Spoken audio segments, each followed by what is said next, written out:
Hi, this is Ted Price from Insomniac Games. On today's episode of the Game Maker's Notebook, I got to know Mikael Kasurinen from Remedy. Mikael is the game director at Remedy, and he directed their latest big hit, Control, as well as Quantum Break. Mikael describes Remedy's approach to handling the current pandemic. He talks about his game design philosophy and how Remedy has evolved from a single project studio to a multi-production developer. I hope you enjoy it.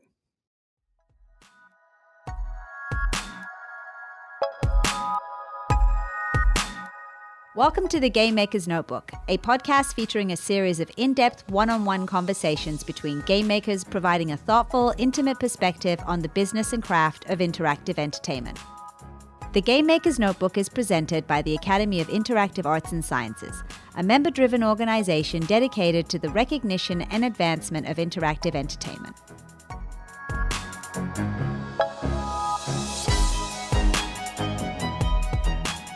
Mikael, welcome to the Game Maker's Notebook. Oh, great. Yeah, thank you. And what's really interesting about our talk today is that we are at the height of the coronavirus pandemic. And we are both talking to each other from different countries. Mikael is in Finland. I'm in Los Angeles, California. And I'm really interested in how Remedy has been affected by what's going on in the world today. Yeah, of course, it's been a huge change, and it has had a very kind of a pragmatic impact to how we work. I mean, we used to come to the office, of course, at meetings, and there's a lot of this kind of low-level communication that happens when you're around people and talk about stuff. So what this change has done, besides the technical stuff, of course, that everybody has to work from home, but it has also affected our communication. And it kind of changes the way we have to be more proactive in how we talk. We need to set up calls and so on. So there is this kind of organic element of communication that is gone, and now we need to kind of have this extra effort to make it happen again. And we recognize that, and we work a lot on that, and so on. And while this change has been big, what's been to me pretty amazing is how quickly we have adapted at the end of the day. I'm actually at the office right now. I came here to record this, and pretty much everybody's working from home. I think almost like 90%, and we're kind of moving forward. And it's kind of crazy how quickly we are doing this as if it's almost normal. So yeah, that's strange. Do you think anything will change permanently for Remedy as a result of going through this? For sure. I think there will be people who actually enjoy that this is actually a better way to do certain type of things from home, where you can have some peace and quiet. Certain type of jobs really need that. Writers, I'm sure many coders and so on. And now that we have actually set up the kind of a remote desktops and all of that technology and so on, I think there's going to be a lower barrier in the future to just stay at home and work from there, which I think is a good thing. Are there government restrictions currently that prevent people from coming to work, or is this a voluntary thing for everybody in Finland? It's a voluntary thing. Oh, okay. How do you think Finland is going to be affected long term by this? That's a good question. It's really hard to tell. It's I I think there will be a cultural impact, but because the health situation has been fairly well contained, I think. I don't think there's been like a bad situation over here. So we've been lucky, I think, and there's been the government has definitely reacted very quickly and so on. So it's hard to tell. I think it really depends, not necessarily about the amplitude of the situation, but really that how long lasting this is.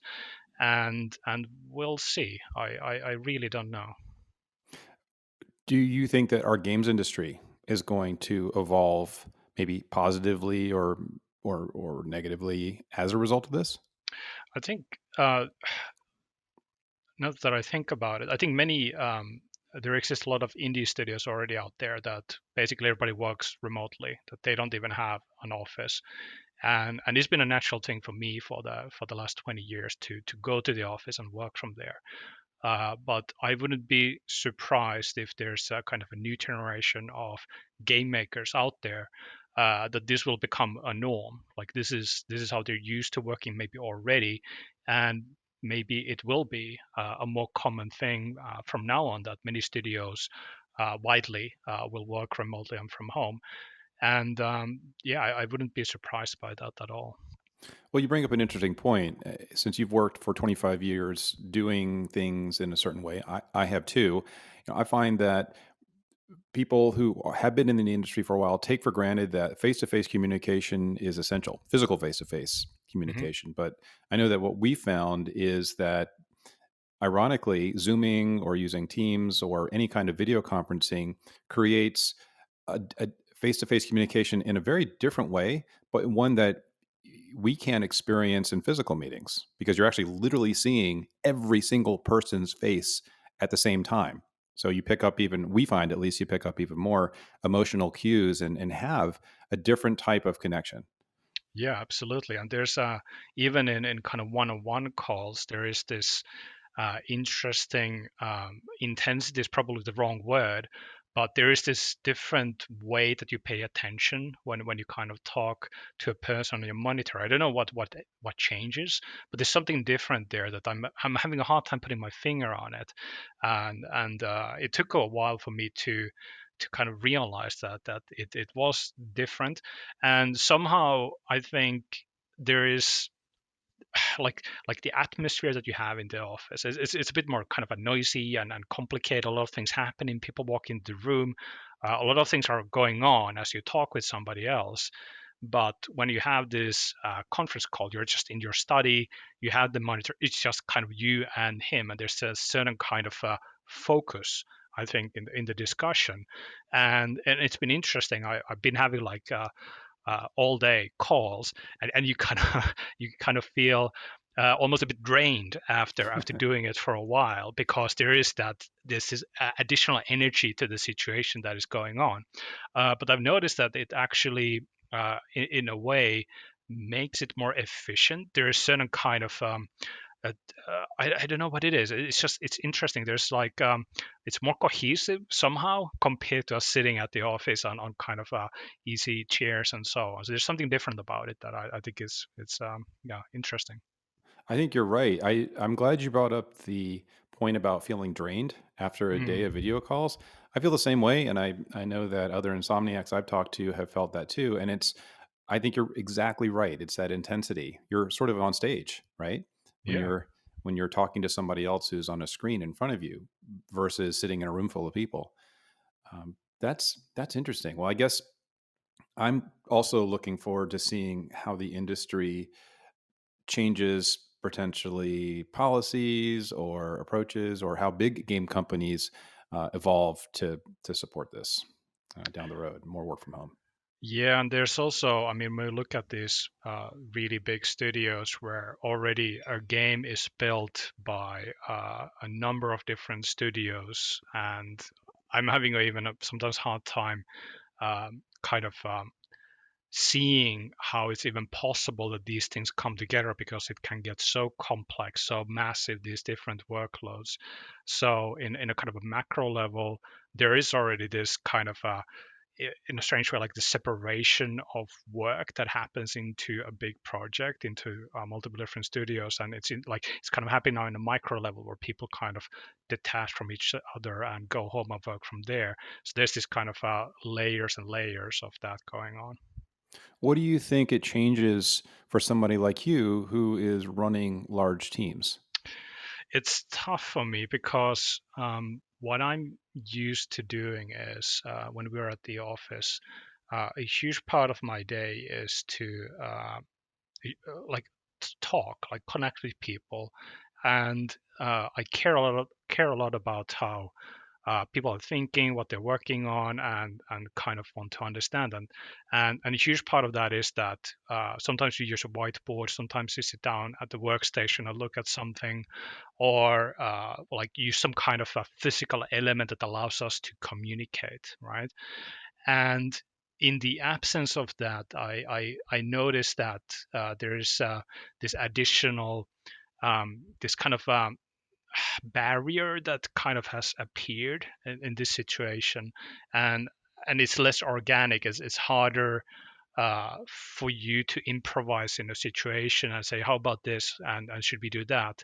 And that's what I mean as well, like the kind of the conference calls, the video kind of conferencing limits in a way that, and you need to maybe just think differently and make kind of different choices on how you choose to communicate. And so that's been a huge change for how I need to work. And I think I'm still in the middle of rediscovering what's the kind of a new way of handling that. So in a way, this is sort of like additional leadership training for all of us who have to manage teams, right? Absolutely, yeah.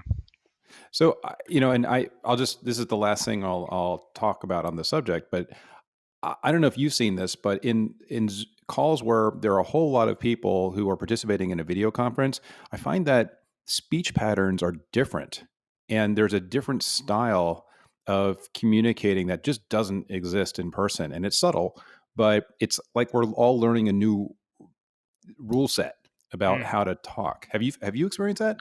Yeah, now that you say that, I'm kind of realizing that that's exactly what I think has been happening as well. That there's you somehow project yourself differently. It's almost like you're giving speeches instead of talking, if you know what I Hmm. mean. It's a bit hard to express, but yeah, there is that different way and different style, definitely. I think maybe the irony is that for those of us who are so used to being in the physical environment, it is sort of new. But then for a couple generations who are younger than we are, it's a little bit more natural because that's how a lot of communication has been done, right? Mm. I look at my kids and they're constantly on video chat anyway, or they were. So, Right. anyways, Yeah. it's a interesting times. Mm. Absolutely. But I think what I want to talk more about is remedy and especially control. And Mm. first of all, congratulations on such a great game with control. And the fact that it won 4 DICE awards, including Action Game of the Year, is awesome. So way to go. Oh, thank you so much. It means a lot to us, more Yeah. than you can imagine, really. Well, it was great seeing you guys up on stage and hearing how you, of course, share credit with the entire team. Mm. And I felt like playing Control was a really fresh experience because of so many different things that you did in the game. And one of those I want to talk about in particular because you're the game director, and that's the decision not to really hold players' hands. Mm. And I found that immediately apparent going into the game, that I just was sort of on my own, and I was faced with some fairly uh, in-depth options for upgrades, et cetera, that weren't Mm. explained. And I found that a really refreshing experience. But did you guys argue over that approach early on? Yeah, it was. So there's a kind of a bigger foundation to that thinking, and it comes from a relatively simple place. So I think in modern times, a lot of games, and I think it's a good practice that we want to help people to understand what the game is, right? And we want them to learn it quickly, because when they've learned it, that's when it becomes fun. And but the process of learning can be tedious, it can be frustrating, and I think there's like this barrier that sometimes exists for people, players, that they don't want to even learn a new game because it takes that extra effort. And um, and part of the thinking there is that, and I might be wrong on this, which I would be really ready to admit, but I think when the game is not trying to teach you, right? When it's kind of just showing you interesting elements, and through that there's this invitation that is given to the player, right? And with that invitation, there's this unspoken contract that is created. If I, as a player, choose to accept that invitation, then I also choose to put in my own effort to participate. And when I choose to do it, like I make the choice of I want to know more, I want to learn this game, and the game is not just putting these things in front of you. I think it's a more engaging experience. I think it's more it feels more valuable. It feels like something that you are driving instead of being driven, like that somebody else is kind of telling you what to do.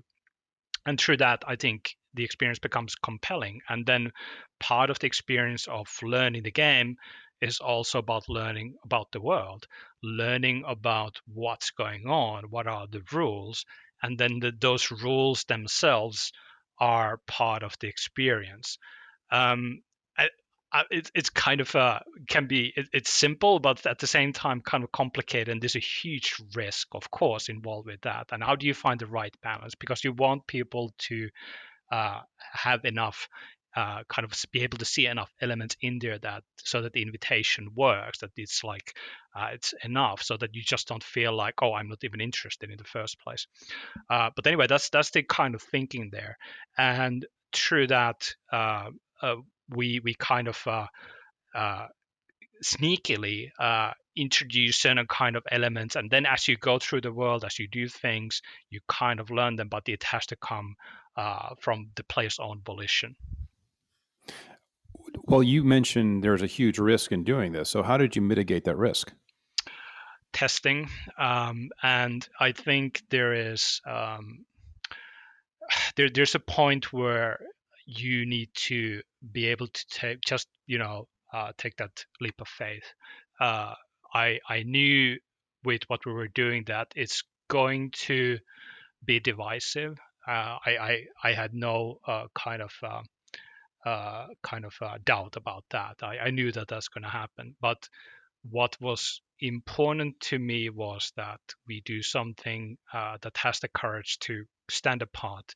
And and again, I believed and do believe that through that kind of presentation, people will get it, they will see it, but they need to be ready to kind of accept that challenge and be ready to participate.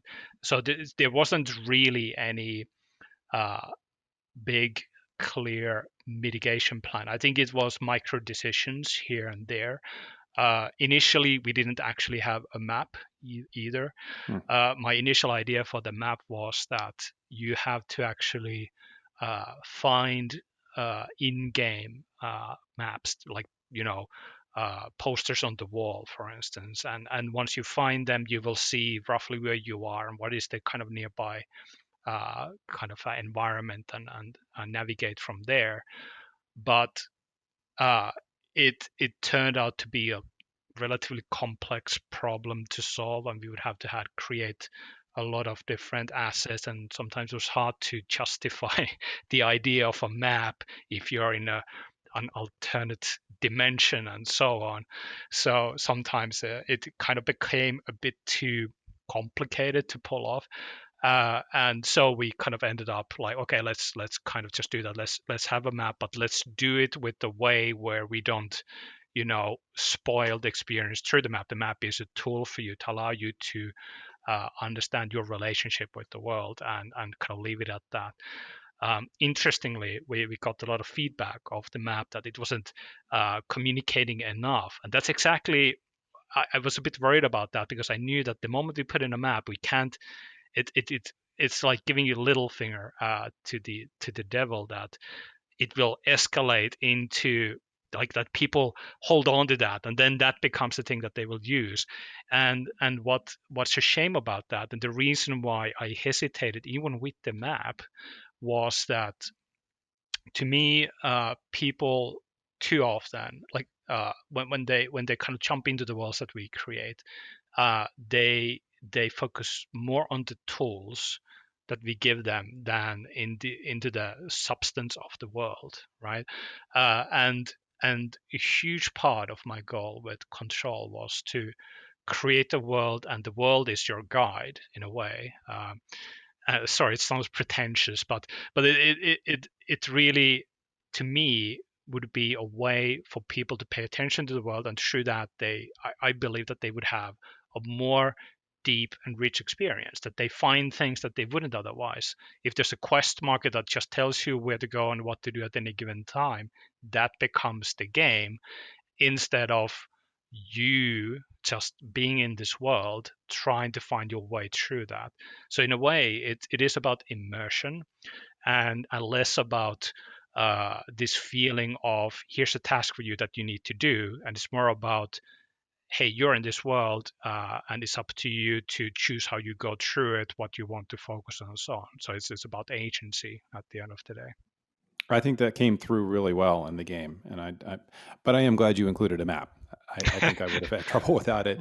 At the same time, I felt like the map was a puzzle in itself, because there were things that I had to figure out about how the map worked that were not intuitive. I mean, not intuitive is not the right word. That challenged me in a good way, right? So I felt like it wasn't just like your philosophy. It was subservient to your philosophy of not leading players by the nose.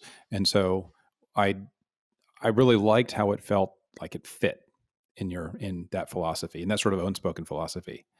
But we could talk about maps and this philosophy all day. I'm an action gaming guy too, and I really enjoy great mechanics. And what I loved, and I've seen a lot of people express this too, was your throwing mechanic, and it just felt really good. The pick up and throw, the psychokinesis ability, Launch. and launch, yeah. And Yes. I felt like that became my go-to throughout the game, just because it was really intuitive. So was that something that took you a long time to get right? Oh, yeah. Yes. It was interesting. So from the get-go, I think right after Quantum Break, even during it, I've been toying around with the idea of I wanted to do a game about telekinetic powers, and the idea of using the environment as a weapon would be like a fundamental aspect of it. And I knew that it's been tried in different ways in different games, and I had a lot of people being very concerned about it, and not from Remedy necessarily, even like other colleagues and so on, that there's a lot of risk and how you're gonna make it work, and so on. uh, and and my plan was, the thinking behind it was that we need to build the game in a very specific way from the get-go, that it has to be there day one, otherwise it won't work. The key point really was to not create unnecessary micro choices for the player that becomes a burden. Using launch should be more about the decision of using it and the end result of it, like the tactical decision that now I want to use it for that specific purpose. Sometimes that use could be sparked by that the object that you could pick up could be powerful, like a fire extinguisher and so on. But the point was that it needed to be trivial. It needed to be almost like you didn't even have to think about it to be able to do it. Yeah. And kind of focus on the interesting choice. I didn't want people to, let's say, scan around the environment and let me try to find an object that I can telekinetically pick up and then I will throw it. That would be terrible, because then we would add this extra layer in front of it and make it like a tedious burden. Like, oh, I need to look for markers in the environment, something like that. So in other words, what it meant was that we had to make every single object something that you can use. Like right from the get-go, we have to accept that there's no other choice. If it looks like I can pick it up, then you can pick it up. That was the rule. And the other tricky thing was that, well, what if there is nothing, and so on? And for that, it wasn't either okay for me that, okay, then we, like the easy decision would have been that, okay, then it kind of fails and you get the burp sound and, sorry, no objects. That would be bad as well. It needs to be a thing that you can rely on, right? Otherwise, you won't use it. You'll just find this kind of replacement activities or ways to play it in a different way, and then we kind of lose that kind of thing that makes it cool and interesting. So what we did was that Jesse literally rips out the piece from the wall or from the floor and so on. So then we basically spawn that object, however we need to do it. So there was a massive effort, not necessarily from a game design perspective. I mean, the design is, at the end of the day, I'm not going to say it's simple, but it's relatively straightforward. But the pipelines, the workflows from environment art, physics, technical art, all of that stuff, there was like a huge underlying effort that had to happen there. We had to think about space in a different way. We had to think about propping in a different way. So it had a huge, this kind of a lower level impact to how we worked. And I'm going to be honest, it took a while for it to really be clear to everybody how vast that effort was. But to me, it was essential, and to me, it's a huge part of the game. The idea, even the name of the game, it's control. It is about controlling the environment. It's about controlling the minds of enemies. There's mind control, and there's this kind of thematic layer, of course, like who's in control, taking control back, and so on. So it has this, different levels to it, and so on. So to me, it was at the heart of this action experience. It is ultimately about controlling things. Well, I hope every designer or every person who wants to be a designer listens to what you just said about why you made those decisions. And I believe that as being surrounded by designers, it's often easy to just assume that, oh, we should make it hard. Players should have to work for those moments. But the fact that you do make it so intuitive and easy to use, but also strategically layered is brilliant. And I'm sure a lot of people have overlooked that, but I'm really glad you talked about it. Absolutely. I also want to say that the sound, I mean, Yeah. wow, that sound that you guys use for it really stood out to me, and it gave that particular mechanic a personality that is just unique. Yeah, there's this interesting, like whenever we talk about unleashing attacks, and there needs to be this sense of as you know, there needs to be this build up, this kind of a tension that we set up, and then it's kind of a launch, or like using a gun that it kind of is like fired and so on, and that little sound that you get when the object flies to you, it is this kind of a promise that you feel when it's coming to you, and then when you release the trigger, it's like boom, like flies off. And it was interesting. I spent a lot of time talking actually about the details of that with the audio designers, and there's an interesting thing actually, even with launch, where initially the moment when you release the object, like it was actually literally launch, the sound was more explosive. It was like a boom, like it's almost like firing a gun. And I actually wanted to change that because it ate away from the consequence of that object hitting what it needed to hit. Mm-hmm. And because I wanted that sense of physicality of the action to be at the forefront. What did you just do? Is like, we need to communicate that through sound. So we amplified the kind of collision of that object hitting whatever it needed to hit, and lessened the sound when it was launched. So you get this interesting, like a little sound when it's kind of hurtling forward, and then when it hit, you get this satisfying kind of oomphy collision sound. So yeah, a lot of That's counterintuitive. I mean, that's the opposite of a gun, right? So exactly, yeah. yes, but that kind of added, I think, a unique feel to it, that there's this kind of sense of satisfaction to it. Yeah. Again, another great lesson for designers to take to heart. So I want to take a step back. I mean, you talk about, as a game director, the importance of making these decisions and working with team members. So what exactly does a game director do at Remedy?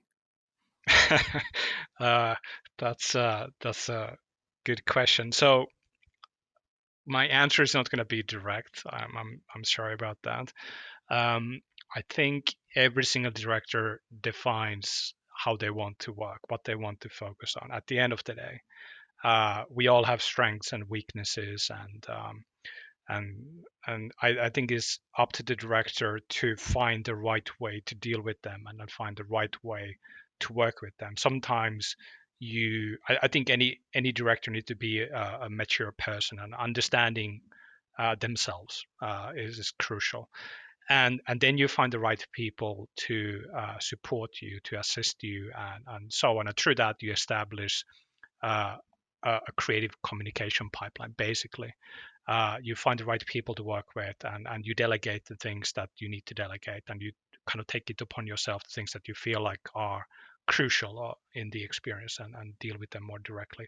So every director, I think, is unique in that sense. And I think it's in a way, the director's right as well to choose how they want to handle it. Of course, they have a lot to prove, and they need to be able to provide the kind of creative briefing to the team in a way that allows it to be something that they can take and use and run with, and they have the understanding of how to deal with the situation when things don't work out, as you know, often don't.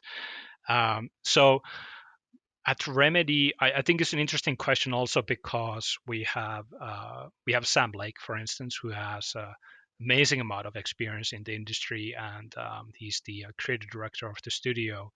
And the way he works is of course different compared to how I work, and of course, Sam focuses on the story side, but he's of course very kind of uh, he's filled with this sense of kind of creativity. He's like bubbling off that, and so on.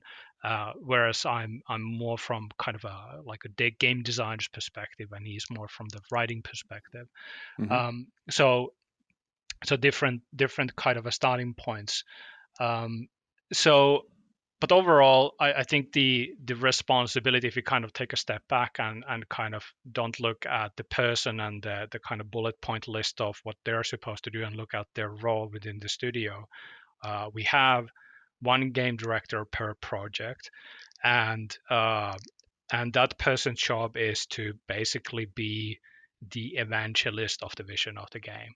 And it is a complex role, because at Remedy, it doesn't mean that the game director focuses only one, or like, as you know, I mean, obviously, it's not about one or two or three different aspects of the game. It's everything. His job is to make sure that all of these different little things come together in a cohesive way, and that there's a plan, and there's this web of connection point and ideas that makes it all work together. It's a really complex burden to carry, and and kind of going back to what I said before, that you need to have a lot of really talented, experienced creative leads there to support you, to work with you, to be able to carry the burden of certain things, and be proactive.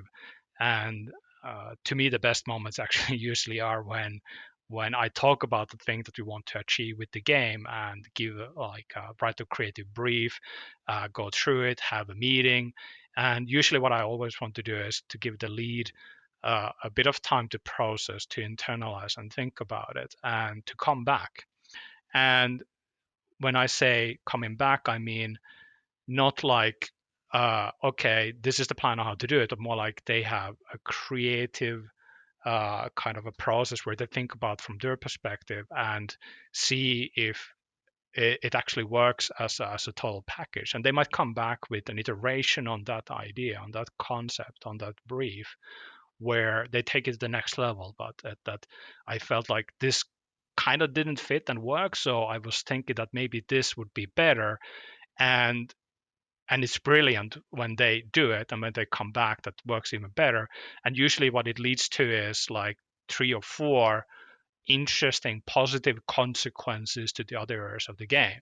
So it's the game director's job to facilitate for things like that to happen, and then to be the person to detect and kind of utilize to kind of use those opportunities, and kind of take them further and communicate to others. And it's a tricky role, because you need to know when to act, And of course, you need to also know when to say no.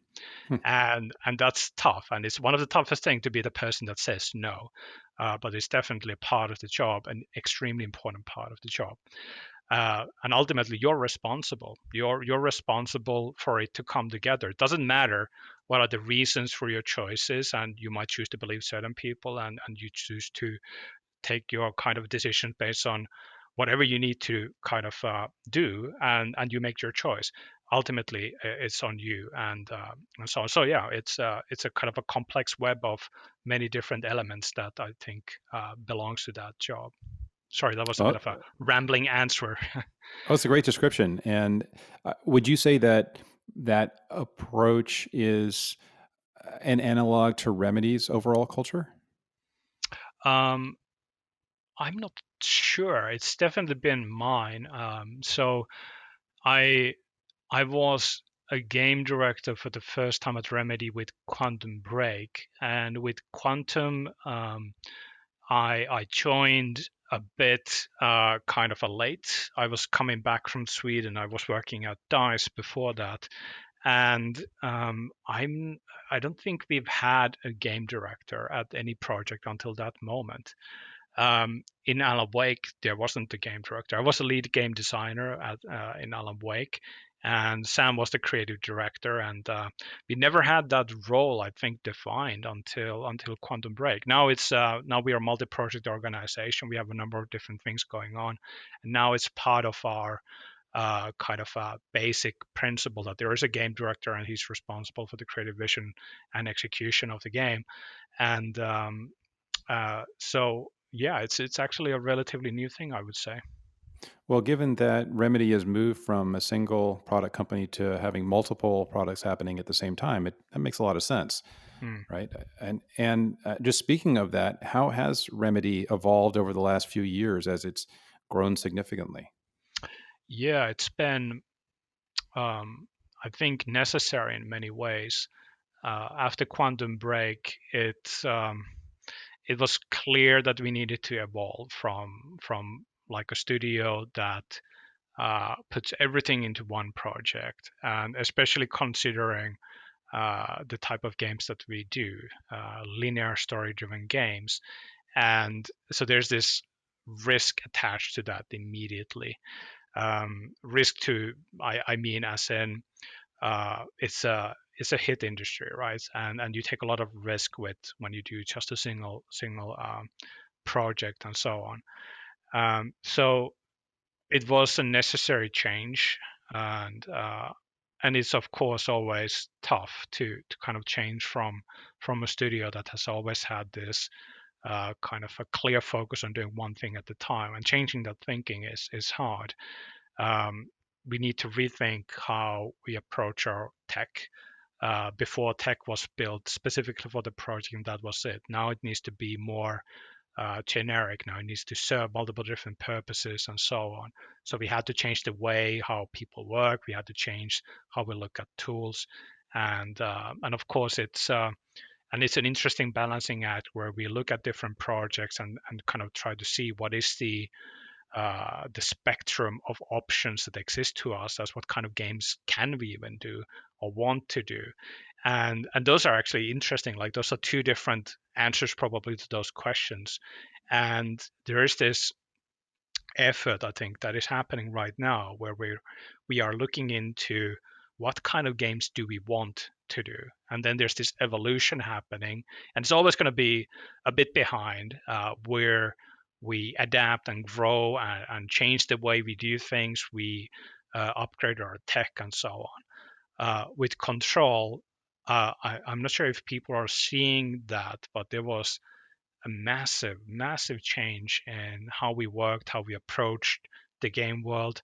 And even from a tech perspective, we rebuilt AI, because suddenly when we do a game where you have a very dynamic physical environment, and it's an environment where you have choice, like it's up to you. I want to go through the world. You have this more open-ended world, right? We never built a game like that before. So we had to rethink AI. Um, we had to rethink physics. We have to redraw our animation system and so on. So a lot of things had to be rebuilt just for that game. So a lot of work already kind of started in that way. And personally, if I look at myself as a game director, it kind of goes back to what we talked about earlier regarding control and its philosophy. I believe in player agency. I believe in volition. I believe in a world-oriented thinking, and the world is there for you to kind of dive into, and the world can have a lot of stories. It can have gameplay. It can have all kinds of things going on, but it needs to kind of start from that place, and that's how Control was built, and us trying to kind of look at what kind of games do we want to do in the future is definitely affected by the thinking. So yeah, we'll see how Remedy is gonna kind of a change from this point on, but I think it's definitely something that is good. It's a positive change, and I think we'll do better games because of it.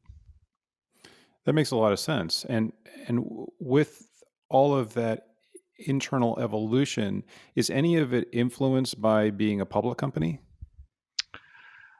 Um, that's I'm probably the wrong person to answer that question. I don't feel like it's affected by that. I think we've always been driven by uh, a certain kind of creative ambition to stand apart as an independent studio.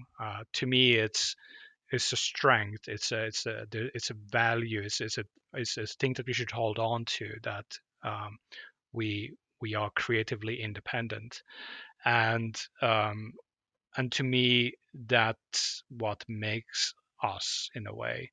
And for us to be publicly traded, I think I don't think it affects that. I don't think that's how we even think about it. We think that there's value in doing what we do, and we don't worry about that side. Well, I think your shareholders definitely agree. I mean, you just look at what is, I believe, a really unique situation with the game. The games that you put out are all unique, and they're pushing creative boundaries. And at the same time, you've got another foot in the very staid, sort of conservative fiscal world, but it's working. And that's what I think is so impressive about Remedy's story right now.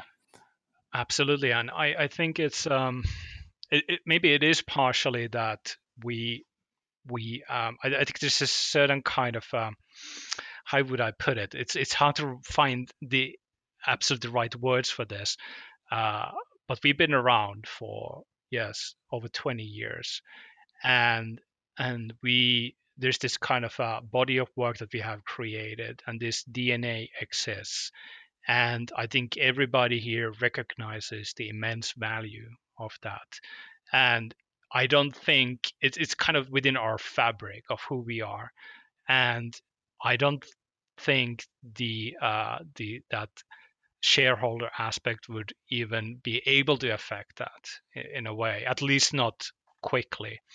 And what I think is actually part of the success is that we don't let that guide us, that we don't kind of focus on the wrong things when we think about what is a compelling experience for our audience. So that's the driving factor, and through focusing on that, I have to believe that through that also comes success.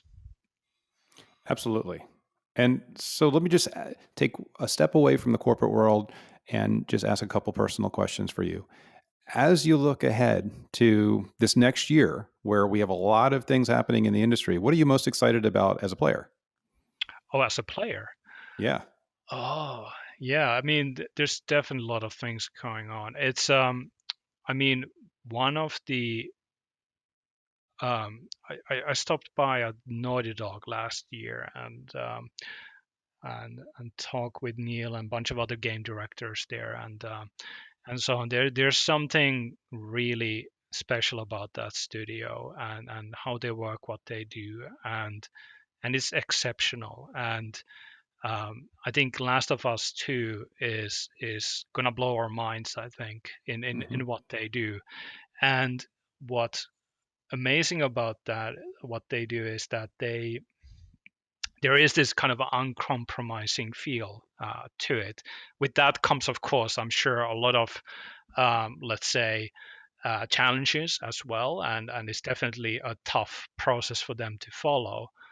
But I can't wait to see what they've created, and I think it will be, in a way, uh, defining for the video game industry in a way where we are looking at these extremely polished experiences and that are deep and complex at the same time, and yeah, it's something that I'm personally excited about, and it kind of started from the moment when they showed the first images of the game, and I have to, just as a kind of a creative person, respect the kind of yeah, the uncompromising nature that this is the world, this is the game, and they pull no punches, and I think that's wonderful.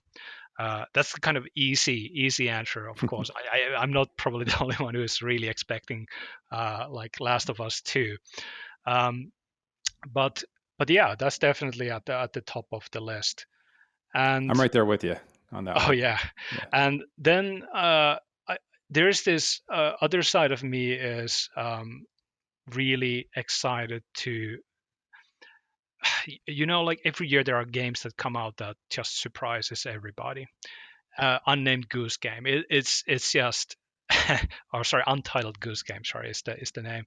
Uh, I had no idea of that game. Like I had never heard about it, but the moment I saw it, it's like, this is brilliant, Mm-hmm. fantastic. I love that game so much, and I do love it still. And it's and there's this kind of simple uh, kind of restraint. It's like limbo, like that there's this such clarity in the core idea of what the game is about, and you can see that there is everything that is unnecessary is not there. They made clear choices, and the end result is beautiful, elegant, funny, makes you cry and laugh at the same time, and through such simplicity.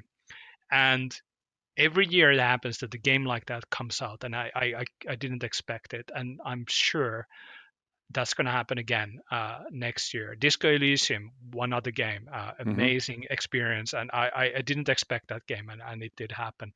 So in a way, I'm seeing this this I don't know, maybe it's happened before and I haven't just realized it, but these games are like coming out in a big way, clever, independent, bold experiences, and and and they're done so well, polished and kind of like triple not triple A quality, but you know what I mean, that it's like done with the quality that makes it click and work, and um, and I feel like there's more these type of games coming out, something unexpected, something fresh and new, and Death Stranding as well was definitely a unique game, and this is happening more and more, and that's, I guess, I'm kind of looking forward to see more of that, honestly. And I don't even want to see a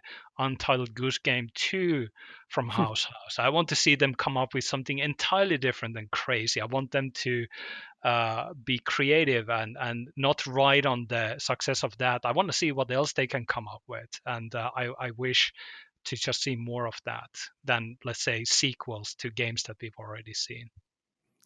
That's fantastic. I agree wholeheartedly with you, and I think our industry agrees. Our industry has been recognizing those games in particular, Disco Elysium, Untitled Goose, and others that have come from nowhere, right? And Yeah. surprised us all, and I think have inspired us all. So it's really nice to hear you say that. Yeah, and I think all the kind of acclaim and recognition that they're getting in the industry and so on, different conventions, is fantastic. I'm super happy to see that. Yeah. Well, last question. If people want to ask you additional questions, how do they get in touch with you? Oh, Are you on yeah. Twitter, for example? Yes, I'm on Twitter at Mikael Kasurinen, and and I think that's pretty much it. I'm on Twitter, definitely, and of course, I mean, if anybody has anything, I can of course be contacted through Remedy, as well directly, and so on. Yeah, Great. Well, thank you so much for spending time today. This has been a really fun chat. absolutely. Thank you.